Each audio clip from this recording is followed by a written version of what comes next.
Hello everyone and welcome to the Kneejerk reaction for Gameweek 1. So obviously this is not a usual time that I usually do Kneejerk, but I didn't realise that the Leeds game actually finishes late tonight, so this is why I'm doing it as it's kicking off just now. So yeah, before we get to this video guys, make sure to give this video a like, subscribe for more, and leave a comment down below if you wish. And yeah, it's obviously an unusual time for streaming. It's obviously the game week 1 is still ongoing. We still got Leeds and obviously Everton playing right now. But I thought I'd get this knee jerk out the way as it will be too late for me to do it later on. So let's begin. So obviously with my team, we'll start off with obviously Sanchez in goal. Obviously, Sanchez 7-pointer, clean sheet against Crystal Palace in that interesting game. It wasn't really going anywhere for both sides. I expected a lot more from Chelsea, but I'm happy with the clean sheet, even though Eze's free kick was obviously disallowed because of Rule 13, which we all learned about what happened with that. But yeah, nice, obviously clean sheet, 7 points. I think he got 4 saves, so he got an extra point for making the 3 saves as well on top of that clean sheet. So yeah, 7 points from Sanchez. It's paid off from the first game. Moving on to the defence, so Van de Ven also clinches a clean sheet against Burnley, 6 points. No additional points on top of that, just a normal 6 for him. And yeah, it was quite a good game for Thomas Frank, his first one against Burnley, and the first clean sheet for him. And yeah, nice result for Spurs at the start of the season. Moving on to obviously Van Dijk, and this game was interesting. I didn't think, because I think I said before the stream, on the deadline stream, that this would be a 2-1 to Liverpool. End up 4-2 in the end, so it's quite lively. I think in the second half it was where the action was compared to the first half. But yeah, obviously Van Dijk scored 3 points. He got obviously the defensive contribution, which is an extra 2 for making obviously the tackles. So you do get points now for obviously making a certain amount of tackles in a game, which leads to a defensive contribution, which again is not so bad considering Liverpool conceded 2. 3 points still from that is all right, because obviously those defensive contributions, everything counts. But moving on to Wan-Bissaka, and yeah, this was quite an eye-opener. I think West Ham are in trouble. That's safe to say, because obviously Sunderland beat them 3-0 in the end. And I was not expecting that result at all. But it does go to show that West Ham are in big trouble. If Sunderland can beat them 3-0, I'm interested to know what the Premier League teams in obviously that remain in the Premier League, because they're newly promoted Sunderland, do against them. And I think their next fixture, I just quickly check that actually on my other screen. They have Chelsea. So I think if I was obviously looking at a Chelsea player, I would either bring in Palmer or João Pedro.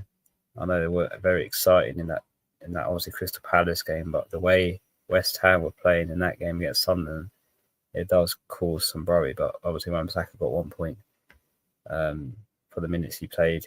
Got a point taken off for obviously the goals he conceded against him. Defence and goalkeeper out the way. Let's move on to the midfield. So we've got Kudos with 10 points. Again, nice result. 2 assists, clean sheet, and the bonus 1 on top of that. So Kudos did really very well in that Burnley game, assisting both of Richarlison's goals, if I'm not mistaken, or if it was Brendan Johnson's one, my mistake. But yeah, double haul, and nice one to kick off the midfield. Moving on to Rodgers, and obviously this was another 0-0 game when no one really equalised, despite Konza getting a red card for putting Gordon back on his shirt. Now, I thought at that moment that could be Aston Villa's game. That could be Newcastle's game. obviously for that action to happen. And quite unlucky for those who have Konza, because that's their first red flag, and that's a straight red as well. So 3 months, 3 match suspension as well from that. So that's a total blow if you do own Konza and you had him starting in obviously Gameweek 1. Major blow. Rogers, on the other hand, gets 3 points though. Clean sheet point and the minutes he plays, so nothing really consistent there. I think he had a few shots, but nothing really concrete from either side, if I'm honest, which was kind of half expected on Newcastle. But again, Aston Villa weren't really in like 5th gear, more like 2nd gear. But moving on, obviously Salah, I was getting a bit nervous because it was coming late to the game, and Salah had no obviously goal involvement whatsoever. And then late in the stage, I think he believed he scored either the 4th or 3rd goal in that game. That there was so much madness going on, I couldn't keep track. But yeah, he got the goal. He also got a bonus one on top of that. And then 16 points for the captaincy. So it did pay it off marginally for obviously Captain Salah. So I'm glad he managed to get on the score sheet with Liverpool scoring obviously 4. Obviously, Ndiaye is currently playing at the moment, so we have to wait and see what happens against Leeds away. And that will obviously affect my points and rank afterwards. But moving on finally to the forward. So we've got João Pedro, Gyökeres and Bowen. All of them, surprisingly, no goal involvement whatsoever. Let's start off with Bowen. He had a disallowed goal. But after that, there was nothing really concrete or solid from West Ham. It was just Sunderland pretty much all or most of that game, and not real much involvement from obviously West Ham. That relying too much on Bone, if I'm honest, up front, and because of that, it's a lot of pressure for one player to take in the game. So that causes some concern for West Ham. I kind of wait to see what Bowen did against Sunderland, though. I kind of wish that goal wasn't disallowed, so he just had points there, but only 2 from him. Look, Gyökeres, 1 point for him. Again, played about 59, just below the 60-minute mark, so about an hour. And again, I wasn't really impressed at Arsenal. I think Man United gave him a really hard time, and that was kind of expected at Old Trafford for them to not be that easy, like we saw last season against them. So they did have to work hard for it. Arsenal, in the end, did win 1-0. But the goal involvement didn't come from anyone that we probably don't own. Came from California, if I'm saying that right. I called him Cauliflower because it just sounds easier. But only goal was from him in that game for Arsenal. Only 1 point for Gyökeres. Not a great start from him, but we'll see how that develops because that is his first game in the Premier League with Arsenal. Finally, moving on to João Pedro, and again, this was another frustrating watch. Obviously, 0-0 in the Crystal Palace game, and I couldn't really see. There was one moment where someone could have crossed it over to João Pedro in the penalty box, where he was wide open. Defenders were chasing him, but nowhere near him, and obviously that was defended and ended up being a corner from the cross. So that's the only moment really I saw in that game where João Pedro could have potentially scored a goal. Other than that, it's been pretty flat from Chelsea. Again, they'll have to work on that. It's only the first game. I'm willing to see what Chelsea do. Obviously, get West Ham because I feel like that could be a big scoreline that could involve João Pedro. So I'm hanging on to that just for that fixture. And obviously on the bench, we've got Darlow, who's a non-playing goalkeeper. Is obviously the Leeds substitute goalkeeper. I expect him to get 0. Munoz has 5 for his clean sheet. He did get a yellow card. So, some points on the bench here.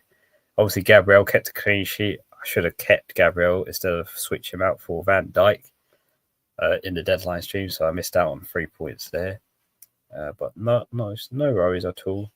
And then Donovan with 0 points, obviously another non-playing player, just for budget reasons. I have him in there. But overall, that is 51 points. Obviously, Ndiaye is still there, so that could easily, it will be at least 2 points if he does play the full 90 minutes. So it could be 53 without any goal involvements. We have to see. And my current rank at the moment is 4.5 million, which again, that will change after the Leeds and Everton game have concluded. So you'll probably see my other overall rank and points on the next stream, which will be the team selection during the week. So stay tuned in for that to see where I'm at. But obviously, it's the first game week, long road to go. So yeah, we've got plenty of time to recover from obviously game week 1. But before I move on to what my plans are for obviously game week 2, I'll take a few comments in the chat and then we'll move on. Hello, Elika. Score 50 points. Disappointed with the fact that I didn't stick with my favourites like Wood. Yeah, obviously Chris Wood did score 2 against Brentford. I think that was a slight. Maybe we're slightly underlooking that because obviously Brentford have lost a lot of key players like Norgard and Burmo and Ben Mee. So yeah, I think there is a rebuild that Brentford will need to buy these players that they've lost. And maybe we sort of looked past that for Chris Wood, who obviously scored 2 against Brentford, end up being 3-0 in it or 3-1.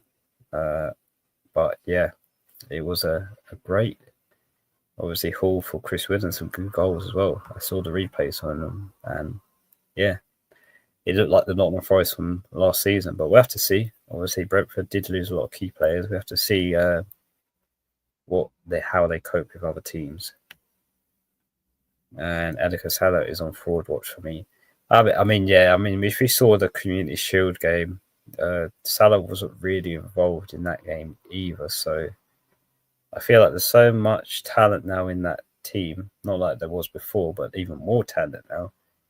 It's hard to share that between obviously the midfield and the attack now, it feels like. And it kind of feels like Salah is a bit more isolated from obviously scoring returns like we normally see him get. Now we've got Wirtz and Ekitike up front who are sort of stealing the show from him. Obviously, Ekitike scored 2 goals as well in this obviously game week 1. So yeah, I think Salah is on watch. I think for a couple of people, I was kind of thinking the same thing because without that goal he scored, I wasn't going to be really impressed, obviously, with Salah's involvement in that game. Edgar, I assumed you would start Gabriel. What changed your mind?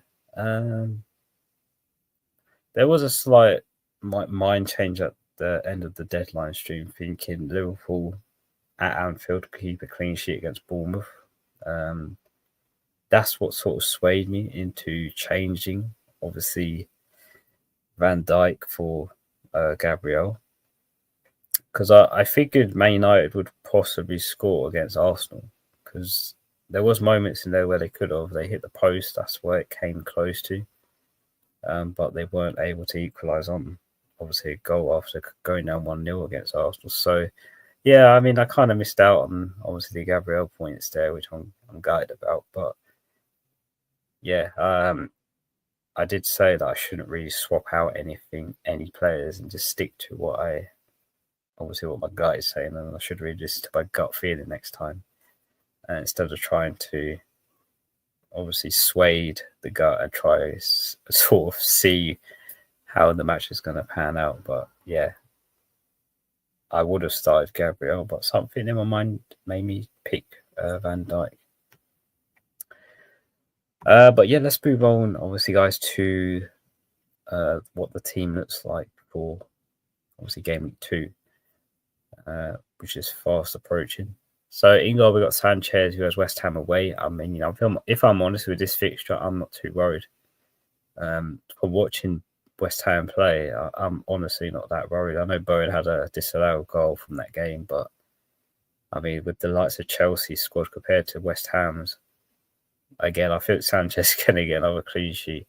That's pretty bold of me to say that, but the way, if you compare both teams from game week 1, I mean, Chelsea weren't the greatest, but they still managed to hold of Crystal Palace, which is not an easy feat. But losing 3-0 to Sunderland, a newly promoted team as well. And they made some new signings, to be fair. And whereas West Ham didn't really make any key signings, I still think that game is in Chelsea's hands, and really West Ham, who I think are in trouble in terms of maybe we'll see them relegated this season. But for the back three, the selection I've gone with is Gabriel, Van Dijk, and Munoz. Obviously, Gabriel has a nice fixture, Leeds at home, which you expect obviously Arsenal to win with not so much discomfort, but Leeds will give them a game. But Arsenal will prevail, I think, in that fixture, and hopefully a clean sheet as well to cover that. Van Dijk has Newcastle away, and without Isaac, the mood and atmosphere, obviously Newcastle is not the same, and that was sort of noticed in the Crystal Palace games. So,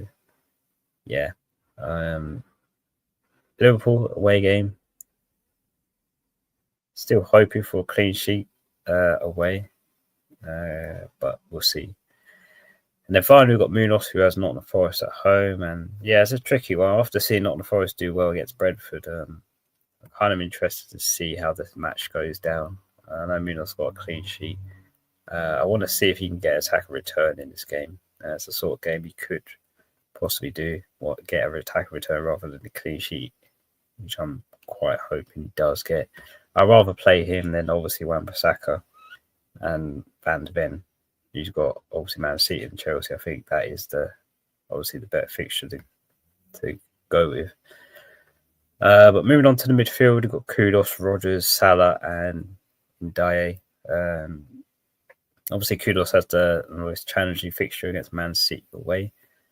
I'm still reluctant to hold on to him and play him because in terms of the midfield, I've got a non-playing midfielder and only two defenders who, again, I wouldn't play over the attacking player, Kudus. So I'll see what he does, obviously, against Man City. I still think he could cause some trouble in the team. So we'll have to, obviously, it's a away fixture. It's going to be tough at the Etihad, but sorry, not the Etihad.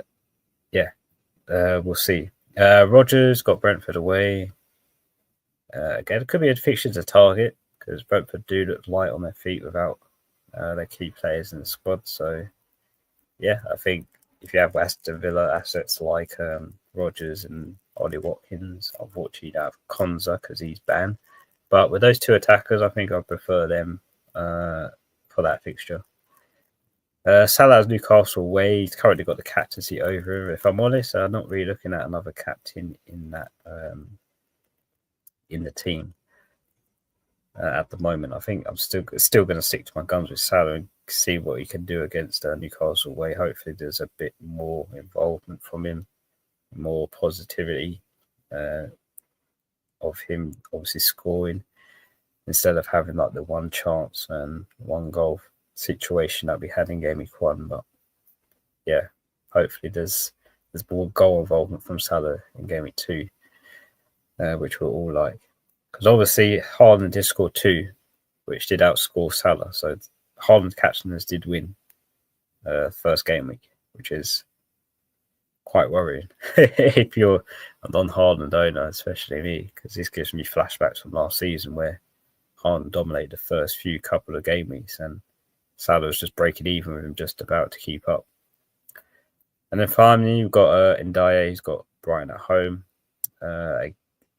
Again, he's a nice differential to have for Everton asset. I will see the game tonight, probably the second half, because most of obviously they're playing at the moment, so I'll probably miss the first half. But I'll see how they play second half, Everton, and we'll go from there against Brighton at home. Should be a good game. Up front, we've got João Pedro, Gyökeres, and Bowen. Now, again, I'm kind of forced to play Bowen against Chelsea at home. I really, really don't want to because I don't expect much from him. And obviously, I've got Sanchez in goal. So, I don't know what to do with that. I could play Van de Ven over Bowen if I really must, even though that's not really an improvement. But again, you never know. Bowen could somehow nick one against Chelsea and they go on to lose the game. We'll just have to see. I'll have to think about it. If I'm willing to use a transfer yet, I might just hold on to it and bite the bullet and play Bowen against Chelsea. Gyökeres has Leeds at home, a much obviously easier fixture for him to approach after obviously having to cope with Man United. Again, it's at the Emirates, crowds behind him. Newly obviously signed for Arsenal. Expecting a lot, if I'm honest, from Gyökeres because he is 9 million. So he is taking up a lot of the budget. So yeah, I really want to see something from him this week. I'll give Gameweek 1 a little, obviously, yeah, that's fine. He played an hour football, but let's see what he can do. Obviously, Gameweek 2. And then finally, we've got João Pedro, which again, I might be tempted at captaining against West Ham away after seeing that performance. I'm not too set. It's not set in stone, but it is in my mind to maybe consider captaining João Pedro. He could be a nice captain this week against West Ham, which West Ham could be the fixture to target along with Brentford. So, yeah, my eyes are looking towards that fixture. But again, it's trying to get past Salah and trying to stick with who I think will obviously most likely get the goal in the minutes. But on the bench, you've got Darlow non-playing, Van der Ven, first team, Wan-Bissaka, and then Donovan. So if any case, Van der Ven come on, or Wan-Bissaka, if there are 2 absences in the starting 11. I don't expect much points from the bench from these 2 defenders, so I'm not too worried about obviously losing points this week like I did in Game Week 1 where I lost 11 with Gabriel and obviously Munoz. But yeah, I think my current plans are to roll. I want to give the team another chance, especially these players, because I've only seen them in action once, which we could probably all agree that we can, unless we've got any serious issues in the team, like, I don't know, Cons' red card affects you if you've got no playing bench. I think that is literally, we'll be in a good position to roll.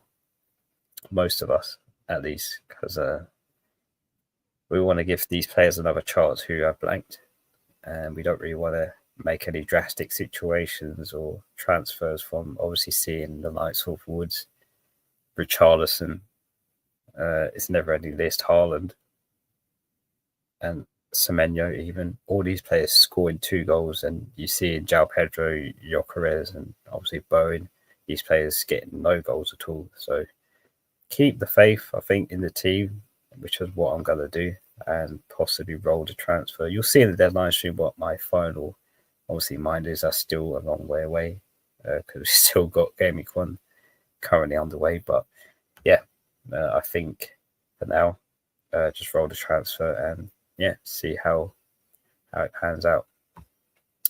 So I'll take the rest of the comments and then I think we'll wrap it up here for the Kneejerk reaction. Yeah, I'll have to go and see how the Leeds and obviously Everton game is getting on and seeing how Ndiaye is doing. Unless he's scored already, which if he has, let me know in the chat because I'll put a big smile on my face. So Manish, is it worth to captain Haaland? He's good at a org, but it's at lunchtime. Yeah, obviously lunchtime fixtures are funny and they don't always pan out like we expect them to. But it's against Tottenham. I don't know. It could be a good game. It could be similar to what we saw at Man United and obviously Arsenal. I don't think it's going to be a game where there's going to be dominance from one side. I think because obviously we saw that against Wolves and Man City, where actually, to be honest, Wolves had a lot of chances to score a goal against Man City, but lost that opportunity, and then Man City crawled into the game slowly and just dominated the second half. But there is some dangerous players in there for obviously Man City, like the likes of Reinders, the new signing, kicked off with a goal on his debut, which was nice, and obviously Haaland scored 2 of them against Wolves as well. In terms of captain, I don't know. I probably wouldn't captain Haaland. I just think it'll be a low scoring tight game. It's not going to be like Wolves. Plus, with Spurs, the manager effect, Thomas Frank seems to be in effect, if I'm honest. So I think Spurs will give Man City a good game, even though it's at the Etihad. I think it's going to be a tough game for them. But I think I would do it if it's a non-Salah. If you don't have Salah in your team, I probably would captain it to be worth it. But I'll be in two minds. If I had Salah in my team, I'll probably captain him over, obviously, Haaland. But if I didn't have Salah in my team, I'll be going for Haaland. Steve, Kneejerk transfers -4 Watkins to Haaland, Palmer to Anderson. I think it's a bit early to jump the gun on bringing in Haaland. We've only seen him obviously play one game, and that was against a Wolves team that lost the likes of Cunha, 8 Nuri. So 2 key players, for one from defence, which has notably affected them, as we saw the scoreline against Man City. And obviously losing Cunha, who's gone to Man United. So again, it's a reflection on obviously game week 1 to not really react in such a -4. I think we still have to wait and sort of see, because you could do the move still, but maybe roll this week, see how game week obviously 2 goes. And if it's the case that Haaland has maybe scored 2 goals again or scored a hat-trick or something significant, then maybe you can look to do that move for free instead of taking a -4 and doing it this week, because, again, you have to make up for that -4. And it's against Tottenham as well. So it's not the most easy fixture for Man City to jump into. Unless it was like if it was like West Ham, I might be slightly tempted at taking that -4. But at this early stage, I think we can afford to wait to take a -4. I think just save the transfer, roll it over, and then if you're still thinking the same in terms of that, what you said in the comment, then I'll probably do take 2 for transfers, Watkins to Haaland, and then Palmer to Anderson. And then that would be sorted for you. But I don't recommend taking a -4 after game week 1. So just a little bit too early for any decision making like that. But I think that is all, guys, for the comments. Thank you, obviously, for watching. It's always appreciated, obviously, at this time, because obviously there is a game constantly currently going on at the moment, which is the last game of game week 1. But hopefully you've enjoyed the stream. Leave a comment down below. Just like the video, guys. It's not hard. Just press the thumbs up button below the video. And if you want to join, obviously, the mini league, it's in the banner down below. If you want to join that, and it's also in the link in the YouTube description. There is an also join link as well if you want to directly go to the league, and obviously you automatically join it from that. So yeah, join in the fun. If you see if you finish as top, and yeah, it should be great.